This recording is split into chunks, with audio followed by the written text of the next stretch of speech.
Tonight on Early Edition at 6, the two Koreas meet once again to iron out the details for the future of the Gaeseong Joint industrial complex. Did they make any progress?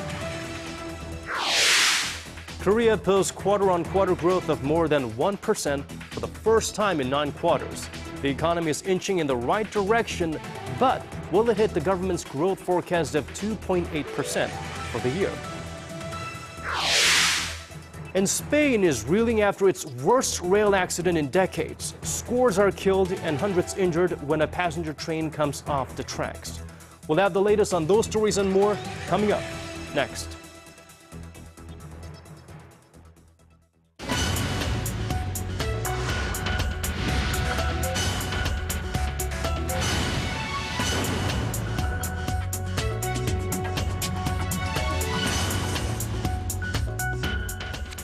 It is 5 a.m. in New York, 10 in London, and 6 on a Thursday evening here in Seoul. Welcome to Early Edition at 6. I'm Moon Kwon-young. And I'm Daniel Choi. Thank you for tuning in. We begin with the result of the latest, the 6th round of InterKorean talks.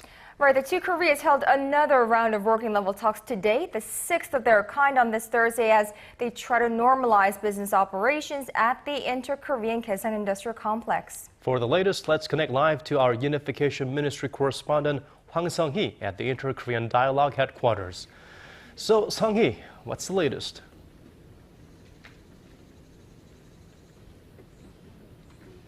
Guys, it looks like the two Koreas were unable to reach an agreement once again. Officials from the two sides just wrapped up their final round of negotiations for today, and they are expected to hold more discussions in the near future. Now, if they do, that will be their 7th round of working level talks as they try to normalize business operations at their jointly run Gaeseong Industrial Complex. Now, the most likely date would be next week, which will be after the 60th anniversary of the Korean War armistice on this Saturday. Some experts have said that today's talks will be critical in determining the future of the joint business park, as the current mood for dialogue may be shifted following the weekend when the North is expected to hold a mass military parade. But it does look like the two Koreas did make some progress as they held an unusually long opening session this morning, which lasted for about an hour and a half. An official from Seoul's Unification Ministry said that the opening session was much longer than usual because the delegations are holding more in-depth discussions on the main issues.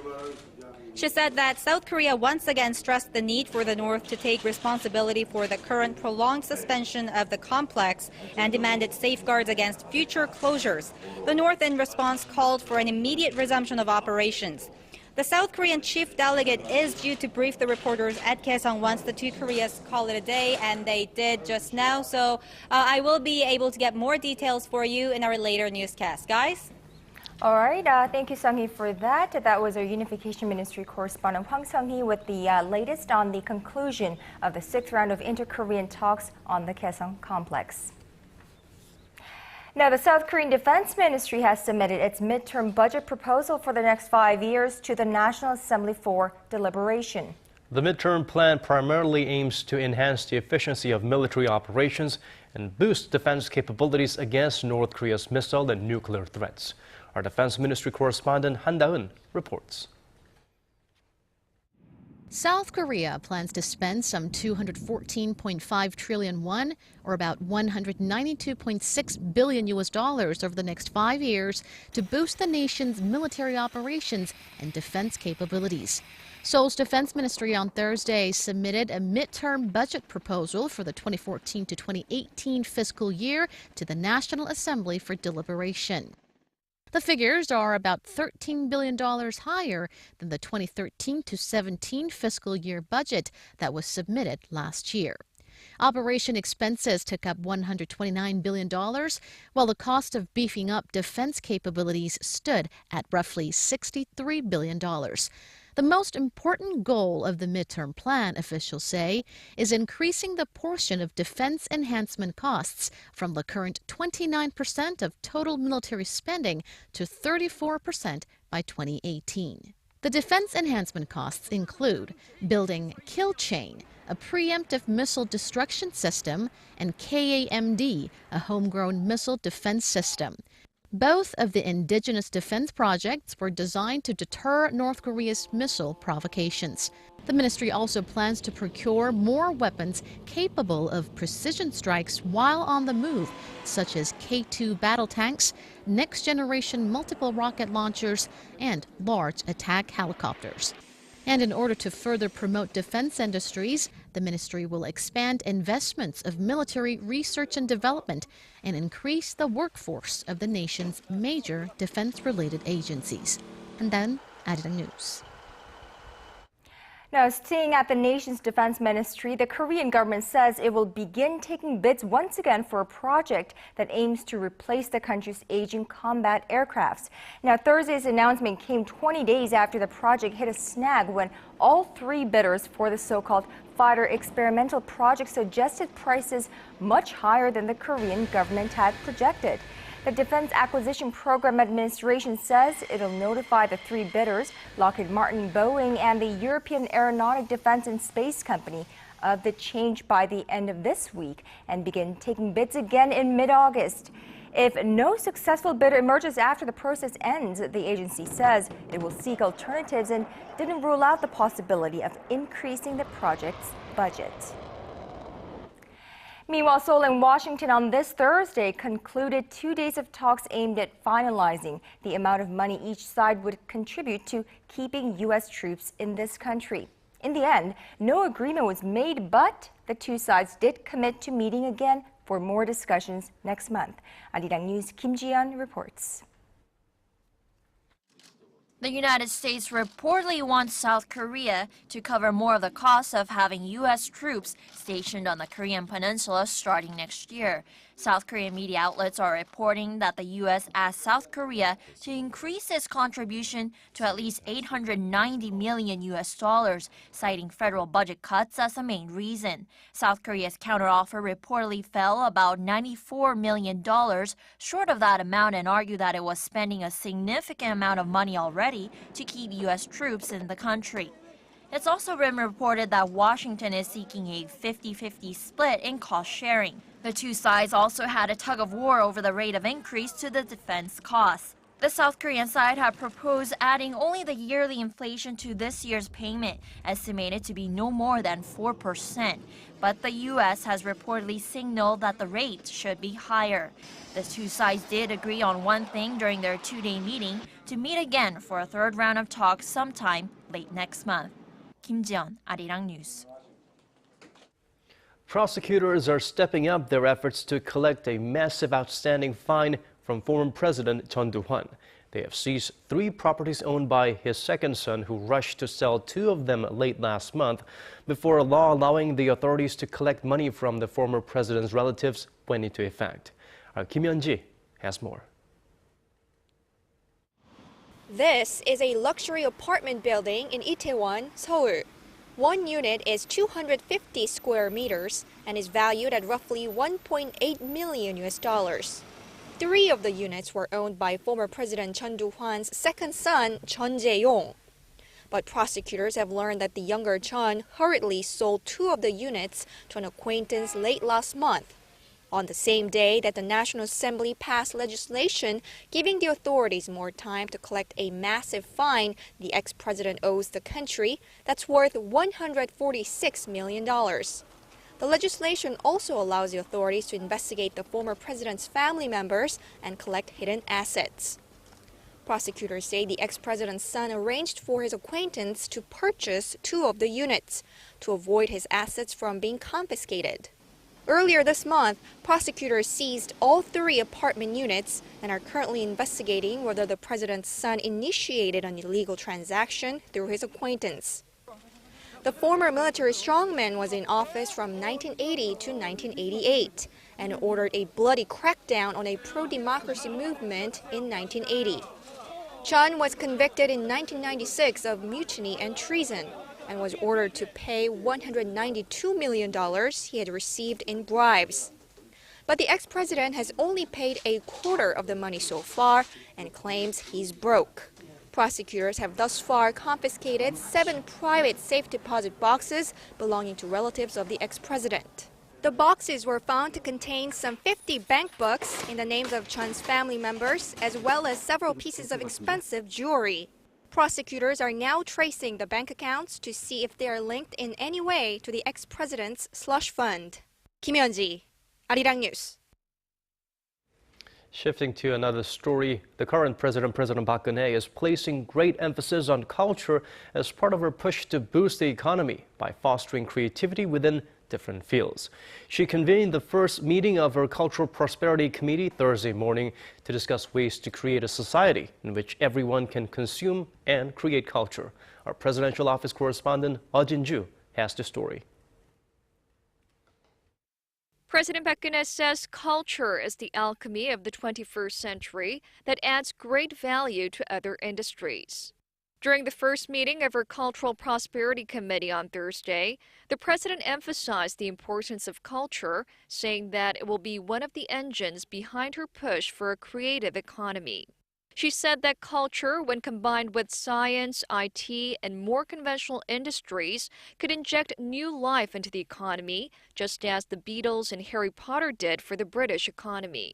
The president asked committee members to do their best to spread the Korean wave to all areas of Korean culture, including Korean language, food, and traditional houses and crafts. Cultural prosperity has been one of the 4 major goals of the Park administration, with the aim of creating a society in which everyone could both enjoy and create culture in their daily lives. A senior presidential official says that no other president of Korea has put such great emphasis on the importance of culture. President Park said during Thursday's meeting that improving the public's cultural quality of life could be the key to boosting happiness nationwide. Furthermore, she expressed her hope that people around the world will enjoy Korean culture and said it is an important conduit for exchanging values with people around the world. The committee, headed by the honorary director of the Busan International Film Festival, Kim Dong-ho, will be in charge of advising the president on cultural policies and enhancing communication between the government and artists. Jin-ju, Arirang News.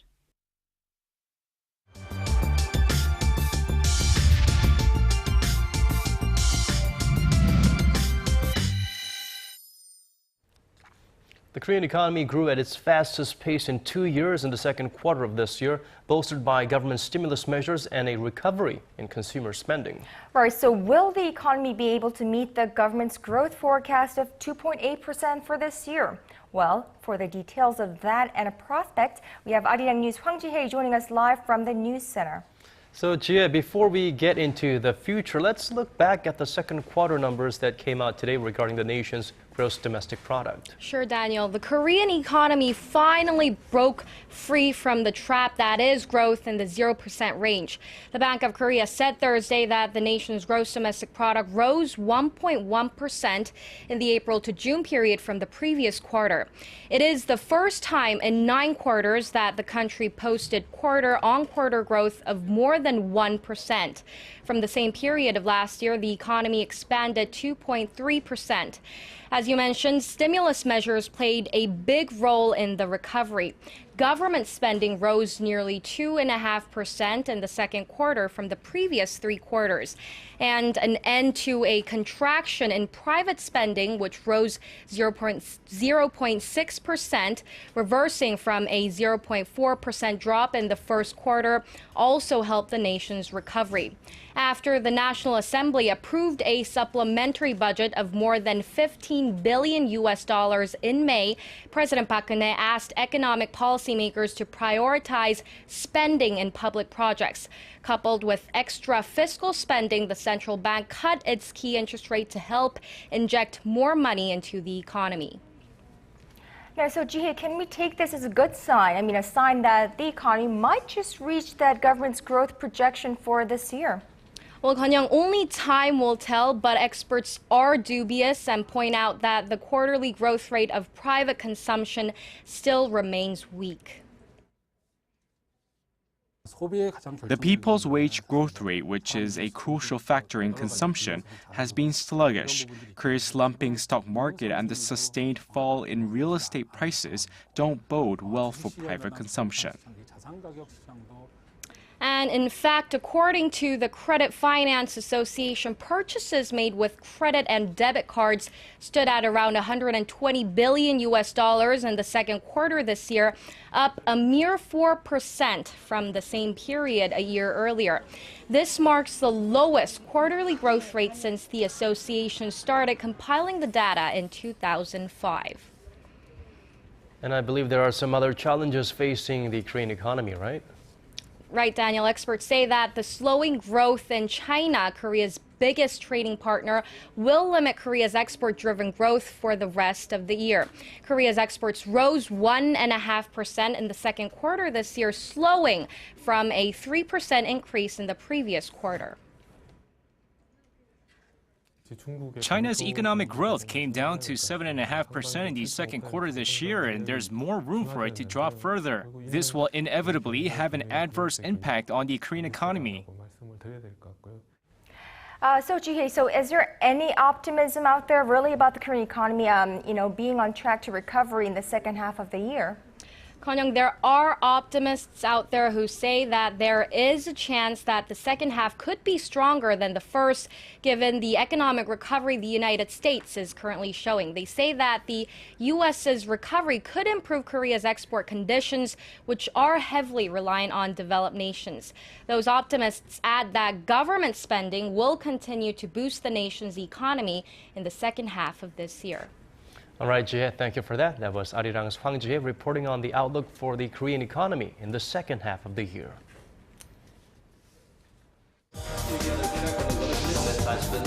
Digging deeper, getting to the bottom of stories that impact your life.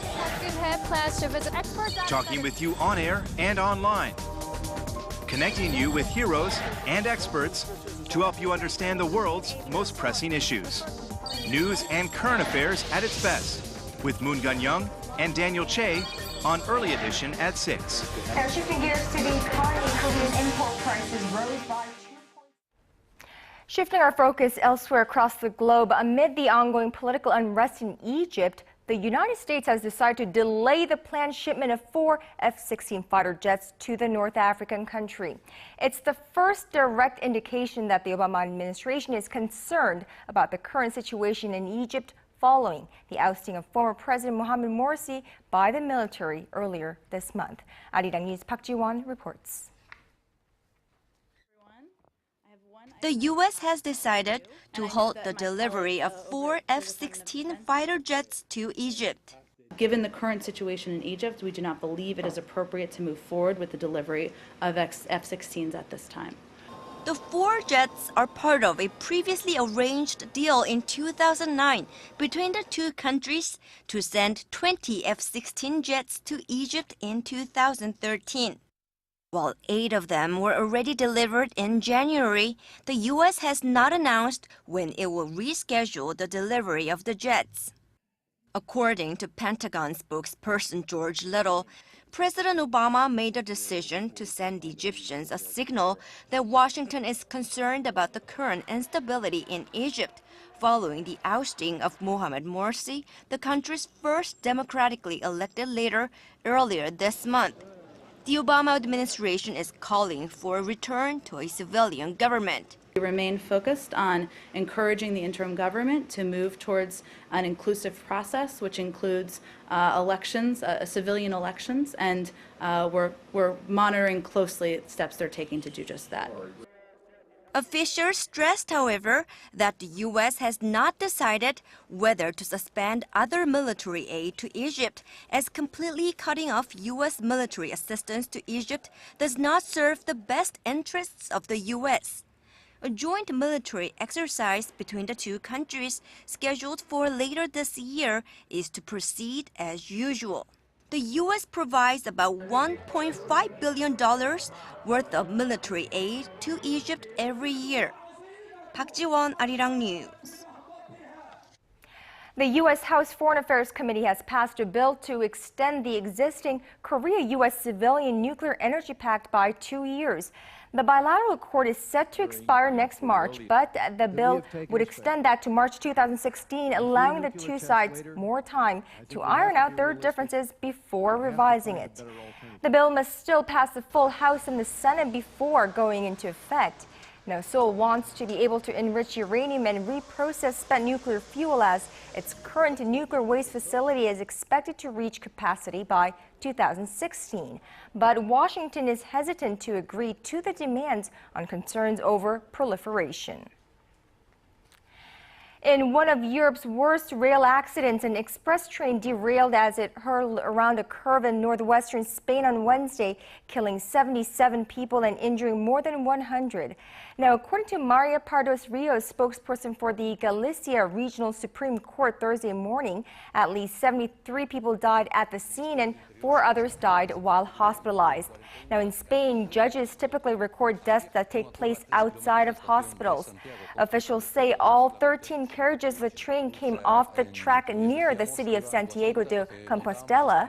The train, which was carrying over 200 passengers, was traveling from Madrid to the northwestern coastal city of Ferrol. It's not yet clear what caused the accident, but witnesses say they heard a loud explosion before the train derailed. Sources are also saying that the train may have been traveling at twice the legal speed. Spanish Prime Minister Mariano Rajoy is on his way to the site of the accident. Moving on to other parts of our world, in China, prosecutors have charged former senior politician Bo Xilai with bribery, abuse of power, and corruption. The former Communist Party chief was expelled from the party following the murder of a British businessman last August, a murder that Bo's wife was convicted of committing. Bo is accused of attempting to cover up the murder and is also suspected of embezzling public funds. Though no trial date has been announced, it's widely expected that Bo will receive life in prison. And over in Japan, and the speculation surrounding a possible visit by Prime Minister Shinzo Abe to the controversial Yasukuni War Shrine next month, the Mainichi Shimbun is reporting that Abe is not likely to make the trip over concerns that it would have serious effects on relations with Korea and China. The shrine is a lightning rod for controversy, as it has war criminals enshrined and is seen in much of Asia as a symbol of Japan's past wartime atrocities. A source close to the Prime Minister say Abe is fully aware of the tightrope he's walking and that he would make a wise decision. Abe visited the shrine in October last year, shortly before taking office, which sparked condemnation from Japan's neighbors. Now, on a slightly different note, Korea Communications Commission Chief Lee Kyung-jae is on a week-long visit to the United States where he'll seek cooperation in the broadcasting and telecommunication industries. Now, the Lee was in California Wednesday to visit satellite broadcaster DirecTV and exchange information on cable and satellite transmission platforms. Let's listen to what he had to say about his trip. I'm visiting the U.S. to visit the Federal Communications Commission and various U.S. broadcasters to map out Korea's broadcasting future and ways to incorporate both conventional and new media content. Now, he also said the introduction of ultra-high definition TVs and digital radio broadcasting are high on his priority list. Later in the day, the KCC chief also received briefings on the status of Arirang TV network in the U.S. Here's E once again. I've come to realize that more and more Americans are watching Arirang TV, and I'm thinking about broadening Arirang TV's role in burnishing Korea's image worldwide.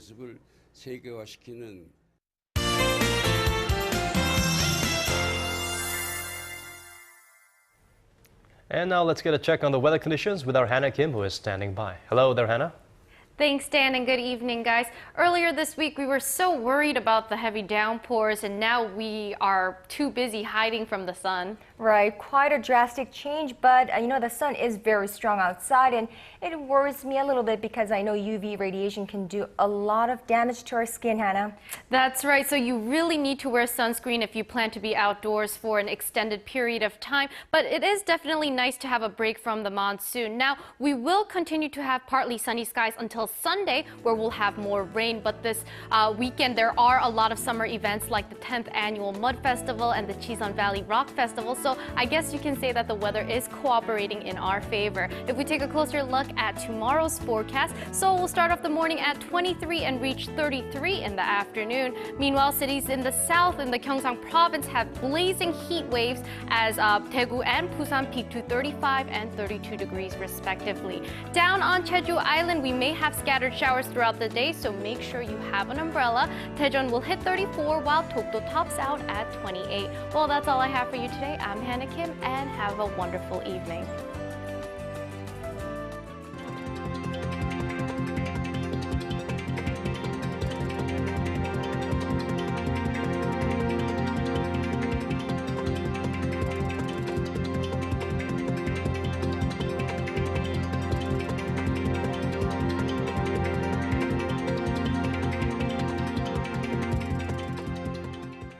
And that's all from us for this hour. Thank you for watching. This has been Daniel Chan. And I'm Moon Gun-young. Thank you as always for being here with us. Hope you have a wonderful rest of the evening, and we'll see you right back here same time tomorrow. Good night.